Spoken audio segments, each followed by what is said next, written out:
Gas दरवाढी विरोधात नूतन वसाहतीत काँग्रेसचे आक्रमक आंदोलन, मोदी सरकार विरोधात जोरदार घोषणाबाजी। हातात गॅस सिलेंडर घेऊन काँग्रेस कार्यकर्त्यांची निदर्शने, मोदी सरकार विरोधात जोरदार घोषणाबाजीनं परिसर दणाणला।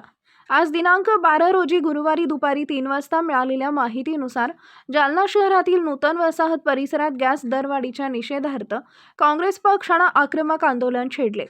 डॉक्टर बाबासाहेब आंबेडकर पुतळा परिसरात झालेल्या या आंदोलनात काँग्रेस कार्यकर्त्यांनी हातात गॅस सिलेंडर घेऊन केंद्रातील मोदी सरकार आणि भाजप सरकार विरोधात जोरदार घोषणाबाजी केली।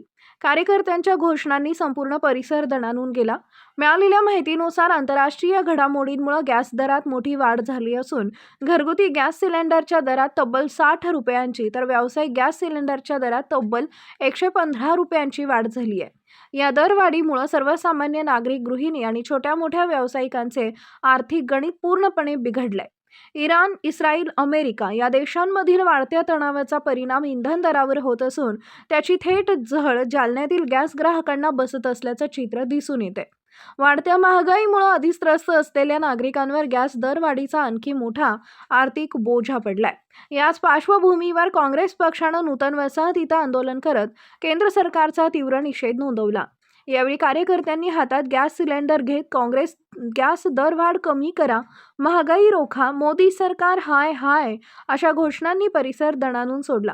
काँग्रेस पदाधिकाऱ्यांनी यावेळी इशारा देत सांगितले की गॅस दरवाढ तात्काळ मागे घेण्यात आली नाही तर येत्या काळात आंदोलन आणखी तीव्र करण्यात येईल। या आंदोलनामुळे काही काळ परिसरात राजकीय वातावरण चांगलंच तापले होते। यावेळी काँग्रेस पक्षाचे प्रदेश अल्पसंख्याक उपाध्यक्ष बदर चौस, सेवादल जिल्हा अध्यक्ष इब्राहिम शेख, शकील भाई, वसीम भाई, रघुवीर गुडे, अमोल राजे भोसले, आसिफ पठाण, इकलास भाई, आदिल चौस आदींसह आदी पदाधिकारी कार्यकर्त्यांची मोठ्या संख्येने उपस्थिती होती। भाजप सरकारचं करायचं काय? खाली मुंडके वर पाय. भाजप सरकारचं करायचं काय? खाली मुंडके वर पाय. राहुल गांधी तुम संघर्ष करो, हम तुम्हारे साथ हैं. राहुल गांधी तुम संघर्ष करो, हम तुम्हारे साथ हैं. नहीं चलेगी, नहीं चलेगी, तानाशाही नहीं चलेगी. नहीं चलेगी, नहीं चलेगी, तानाशाही नहीं चलेगी. या भाजप सरकारचं करायचं काय? खाली मुंडके वर पाय. नरेंद्र साहेब आज जालना जिल्हा काँग्रेसतर्फे जे गॅसची दरवाढ झालेली आहे त्यासाठी आम्ही निदर्शने केलेली आहे आणि जालना जिल्ह्यात खूप फॅक्टऱ्या बंद झालेल्या आहे आणि खूप लोकांचे व्यावसायिक म्हणजे हॉटेली हे बंद झालेले आहे आणि एजन्सीवाले हे जे ब्लॅकमेलचा धंदा चालू केलेला आहे त्यांनी त्याच्यामुळे आम्ही हे आंदोलन पेटवलो। याच्यामुळे साठी हे दरवाढ हटकून म्हणजे मोदी सरकार हे नाही चक्कीपणामध्ये राहिलेली आहे आणि जनतेची दिशाभूल करून सत्तेत आलेली आहे। त्याच्यामुळे आम्ही हे आंदोलन केलं आणि जनतेचा दरवाढ पहिलेच भत्ता वाढलेला लोकांच्या घरात आहे, एकदम महागाईचा हे झालेलं आहे। पण आजच्या कंडिशन मध्ये ही गॅसची दरवाढ झाली तर लोकांना अजून म्हणजे भर पडणार आहे, खिशाला झळ लागणार आहे। त्याच्यामुळं आम्ही नरेंद्र मोदी सरकार और भाजपा सरकारचा जालना जिल्हा काँग्रेस तर्फे निषेध करत आहोत। बीजेपी गवर्नमेंट आए जब से गैस में बढ़ता जा रहा है। खाली 20 रुपये अगर जब गैस में बढ़ जाते तो स्मृति ईरानी रोड पे गैस लेके उतर जाती थी।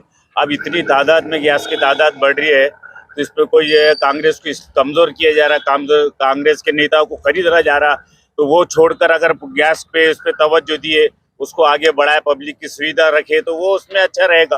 खाली कांग्रेस के नेता को खरीद के कुछ भी नहीं होने वाला है। कांग्रेस कमजोर होने वाली नहीं है और हम जनता के लिए कभी भी तैयार है लड़ने के लिए।